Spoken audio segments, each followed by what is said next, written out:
Gestern sind wir in Bad Urach gelandet. Sehr ein schöner Platz gewesen, wie immer. Stellplatz-Review später. Dann sind wir in Thermalbad baden. Und heute machen wir jetzt eine kleine Wanderung an einen wunderschönen Wasserfall, so hoffe ich jedenfalls. Fabian ist gerade am Schüli montieren. Und dann geht's los.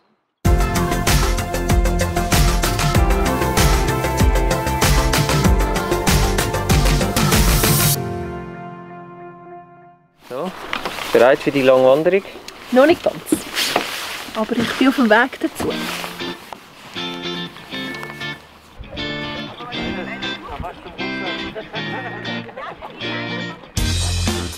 Das hier ist das Ziel.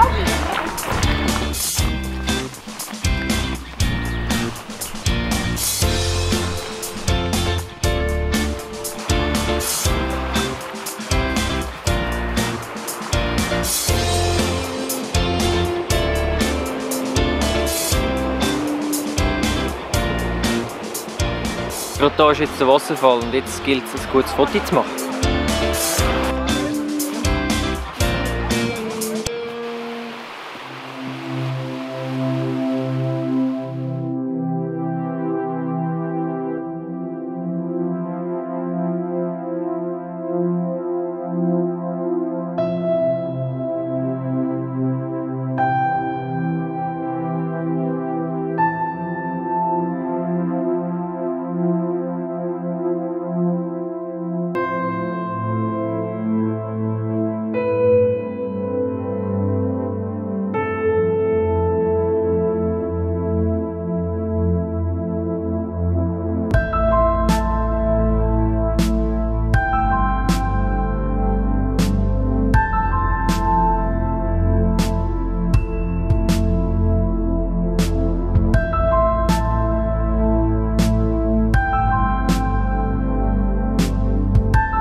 Den Wasserfall haben wir hinter uns und mich hat es jetzt gerade noch umgeschwartet, natürlich nicht auf Kamera. Und das Wichtigste für mich war, der Ellenbogen ist mir egal, aber die Kamera muss gegen aufgehebt werden, damit die ja nicht kaputt geht. Weil sonst hättet ihr unter Umständen die Bilder gar nicht gesehen, die wir jetzt machen können. Auf jeden Fall gehen wir jetzt wieder retour. Wir machen nicht die Runde fertig, die 10 Kilometer wäre, sondern wir gehen wieder retour zum Auto und dann Richtung Truchtelfingen. Weil dort gibt es nicht nur feine Kuchen, nein. Dort steht der nächste Besuch an. Genau, dort treffen wir uns mit der Petra.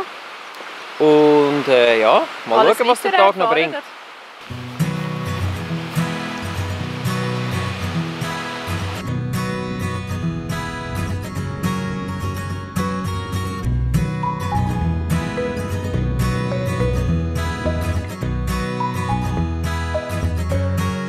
Die Fahrt von Bad Urach nach Truchtelfingen war richtig schön relaxed und wir haben uns mega gefreut, dort Petra mit ihrer Tochter Marlies zu treffen.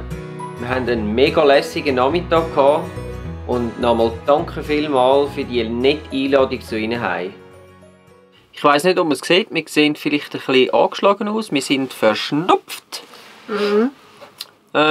Ich glaube, es liegt allerdings eher an den Thermen und nicht unbedingt daran, dass es so... Ich habe das Gefühl, wir haben uns in den Thermen etwas eingefangen. Ja, nun, nichtsdestotrotz, es ist schön Wetter, wir haben die Velo ausgepackt und jetzt geht es Alpgold. Ja, Alpgold. Das ist so eine Nudelfabrik, die da also heimisch ist in Truchtelfingen.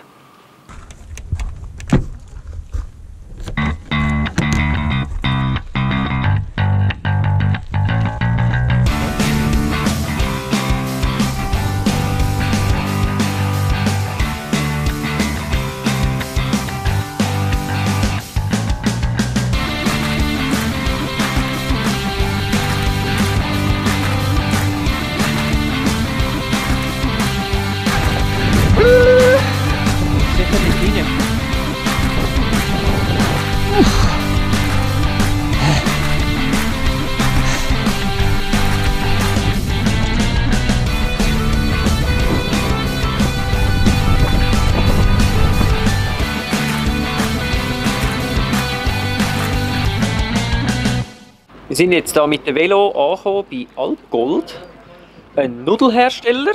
Wir haben hier auch schon so unsere Badges bekommen, weil wir gehen jetzt dann nämlich die Führung machen. Die ist immer um 11:30 und in der Schulferien gibt es auch am Nachmittag noch eine Führung. Aber geht doch mal auf die Internetseite schauen, das ist sehr eine ausführliche Internetseite. Genau, übrigens, gegessen haben wir jetzt hier im Restaurant und es ist hervorragend. Super gewesen. Kann man also nur empfehlen, wenn ihr Hunger habt, so wie wir nach dem Velofahren, dann könnt ihr hier essen und wir gehen jetzt in die Führung. Filmen und so ist leider nicht, dürfen wir nicht, aber vielleicht können wir ja mal gleich noch ein Foto machen oder so. Mal schauen. Nein, das machen wir nicht. Mal schauen. Mal schauen. Aber es ist eigentlich nicht erlaubt. Vielleicht sehen wir etwas, vielleicht nicht. Und sonst lassen wir es jetzt weg. So ist es. Ja, jetzt geht es auf in die Nudelfabrik. Schick, gell? Ich kann jetzt lange studieren, ob ich das so anlegen soll oder da unten, weil die Haare habe ich eigentlich da und nicht oben. Aber die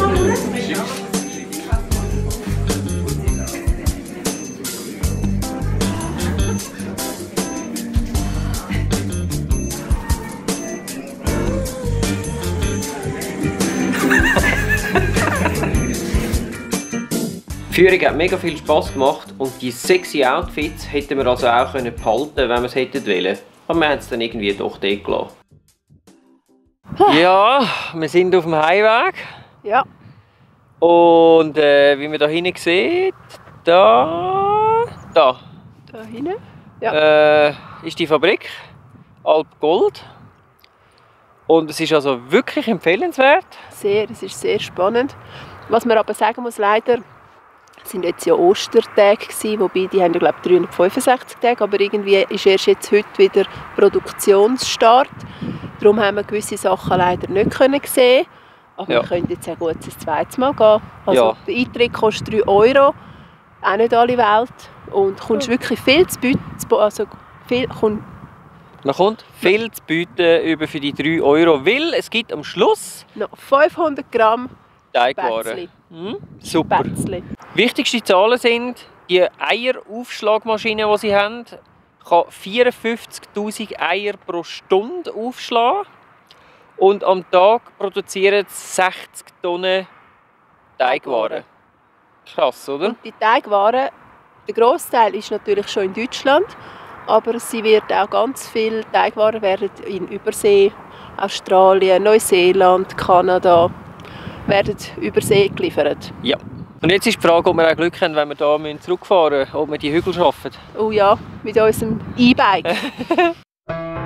Wir haben es dann also noch gut geschafft mit unserem super Velo. Am nächsten Morgen ist dann das erste Mal ein kleiner Service auf dem Plan gestanden. Wasser auffüllen in Trochtelfingen.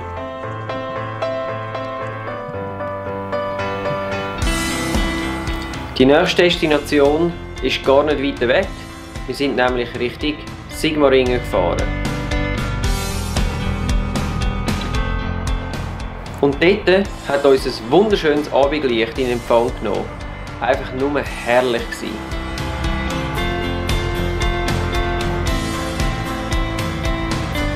Und zu allem anderen konnte ich dann auch gerade noch mal ein bisschen an diesem Vlog hier arbeiten. Jetzt gehen wir noch ein bisschen auf Sigmaringen. Ja, leider tröpfelt es ein bisschen, darum Vollmontur im Regenanzug. Aber egal. Ja, gehen wir. Noch den Schlüssel mitnehmen. Und da wollen wir jetzt hin. Hat aufgehört zu regnen! Ja!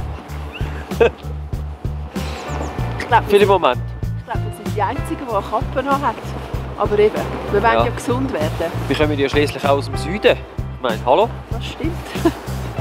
Wir sind uns da andere Temperaturen gewöhnt. Übrigens, wir sind immer noch ein bisschen verschnupft, aber es ist jetzt, glaube ich, langsam besser. Dafür tönt es wahrscheinlich nicht so schön. Nase, wir müssen schlafen. Ja, da sind wir doch schon fast dran. Hat Eier dran, sind allerdings keine echten.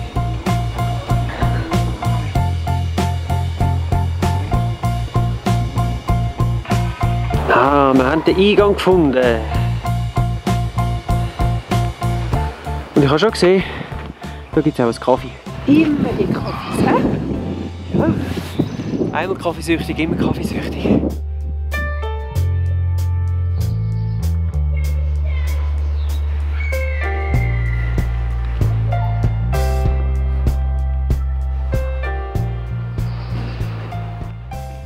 Ja, das Tor da hinten, das bleibt verschlossen, weil... Also für uns? Für uns, man könnte zwar rein, aber nur mit Führung. Und ja... Es würde 9,50 € kosten, wenn Genau. ich das recht im Kopf habe. Und da wir vermuten, dass es ein bisschen ähnlich aussieht wie die Schloss Hohenzollern rein durch... Das ist eine Burg, aber Burg, ja, wird Schloss. wahrscheinlich schon ähnlich sein. Einfach wahrscheinlich viel grösser da. Tun wir uns jetzt das schenken und dafür gehen wir noch ein bisschen in die Innenstadt. Vielleicht finden wir ja dort noch etwas Schönes. Ja. Also sehr speziell finde ich da den Durchgang da oben. Und das ist ja gerade etwas so breit, dass du gerade durchlaufen kannst. Schau mal, der ist ja gar nicht so breit gebaut.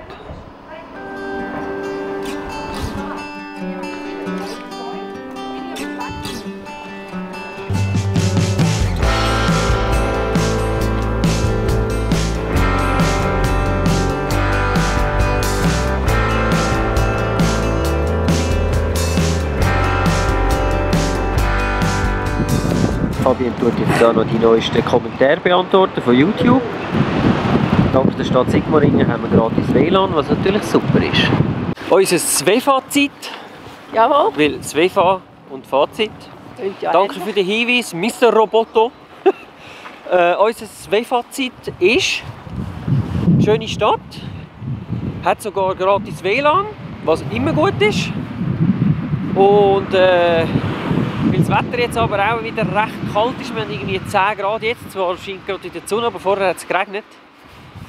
Gehen wir jetzt heute schon weiter? Ja. Richtig. Ah, das sehen wir dann.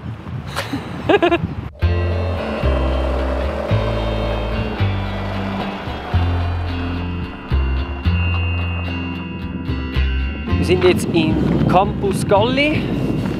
Da wird der alte Klosterplan, der 1200 Jahre alt ist, wird da quasi nachgebaut. Es wird da geschafft wie anno dazumal, das heisst nur Werkzeug so wie man es kennt, also wie man es dazumal kennt hat. Und auch ja, also klamottentechnisch glaube ich auch so. Also, und es hat da Handwerker, die angestellt sind für das Projekt. Und man kann aber auch freiwillig Mitglied, also sich selber quasi Man kann auch mitschaffen. Genau, dann kann man sich das an. Aber wie das genau funktioniert, Am besten gehen wir mal auf die Webseite. Ich tue die unten einblenden. Und wir gehen jetzt mal schauen, was es zu sehen gibt. ja.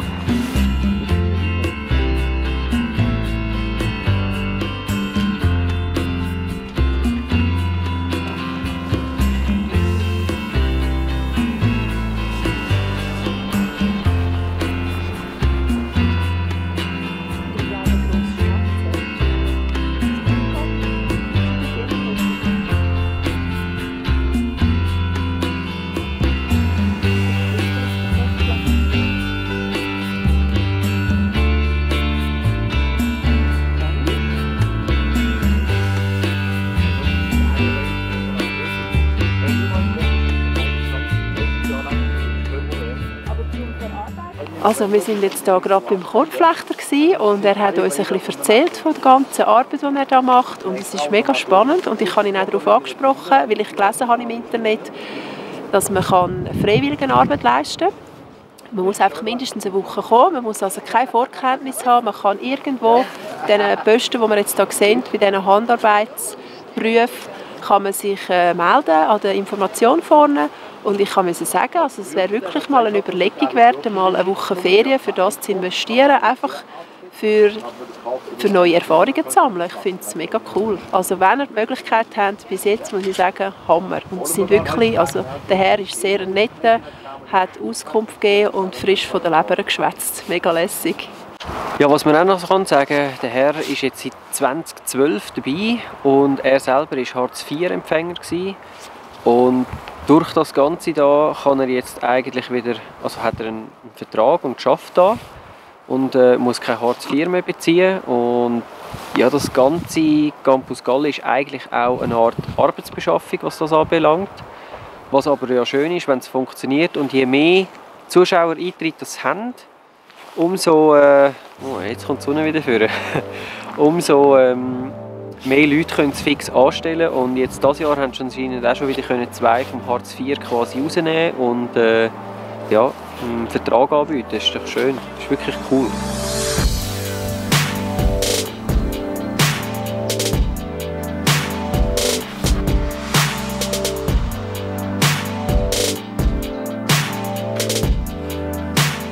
Jetzt sind wir hier bei der Töpferei und was man hier super gut sieht, ist, wie sie die Dächer früher gemacht haben.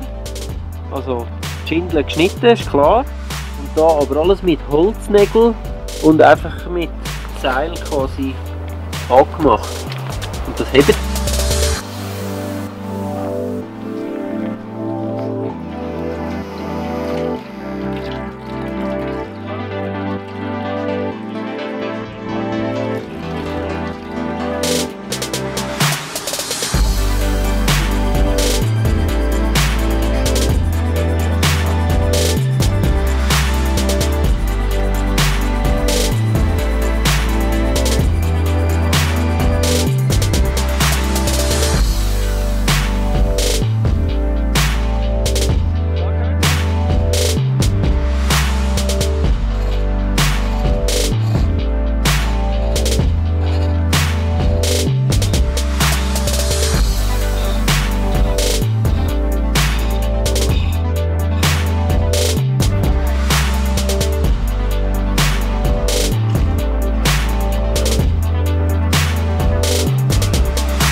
Wir sind jetzt in Boiron und da kann man ganz viel machen, unter anderem riesig lange Wanderungen und da soll es Höhlen haben und weiss was ich was, aber für uns zählt jetzt nur noch eins. Es ist jetzt 4:30 am Nachmittag. Wir haben heute eigentlich noch nichts gegessen, außer zum Morgen. Das heisst, jetzt gibt es zuerst mal etwas zu essen. Und was gibt es? Wie immer einmal in den Ferien. Natürlich ein Raclette. Wie könnte es auch anders sein? Nachdem wir eine wunderschöne Nacht geschlafen haben, mit Gaswechsel am Morgen um 5 Uhr, haben wir uns jetzt in Schalen geworfen, um ein bisschen wandern. Weil da gibt es coole Höhlen und das würde ich ja schon noch gerne sehen.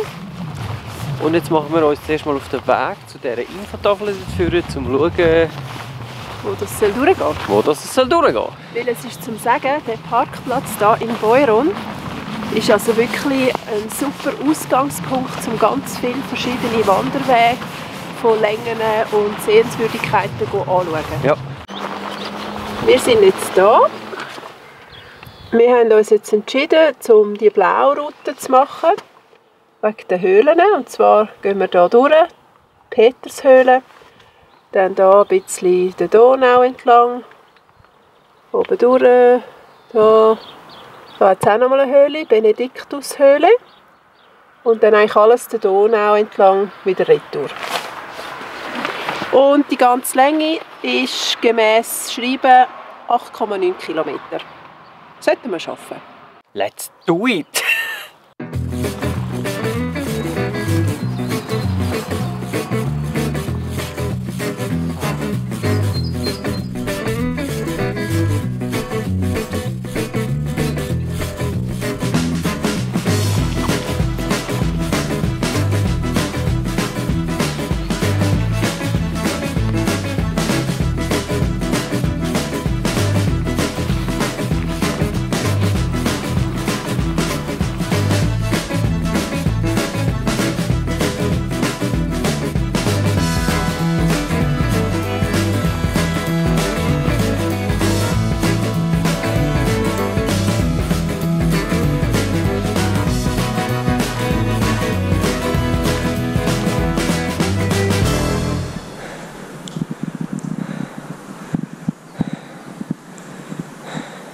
Gross und steil. bist ja ein Zwerg da rein.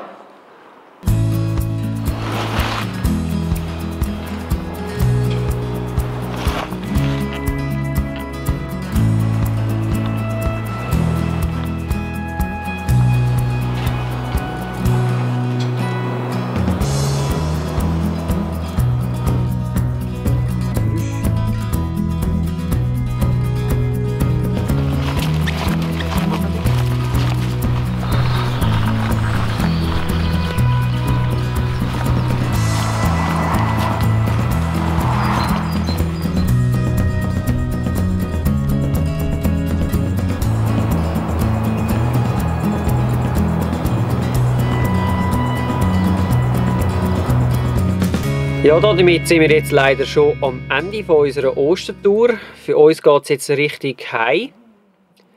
Wenn ihr das seht, geht es noch etwa 2 Wochen und dann haben wir wieder ein verlängertes Wochenende. Was wir dann vorhaben, ist etwas Neues. Und zwar wollen wir eine spezielle Rubrik machen mit Touren in der Schweiz. Genauer gesagt wollen wir Grand Tour machen. Wenn ihr abonniert und dranbleibt, seht ihr das und sonst habt ihr halt Pech gehabt. Aber für uns geht es jetzt heim zu. Tschüss! Tschüss! Wenn euch das Video gefallen hat, dann lasst uns doch einen Daumen nach oben da. Und vergesst nicht, uns zu abonnieren auf YouTube, Facebook, Instagram und Twitter. Wir wünschen euch eine spannende Zeit. Bis zum nächsten Mal, wenn es wieder heisst Svefa on Tour.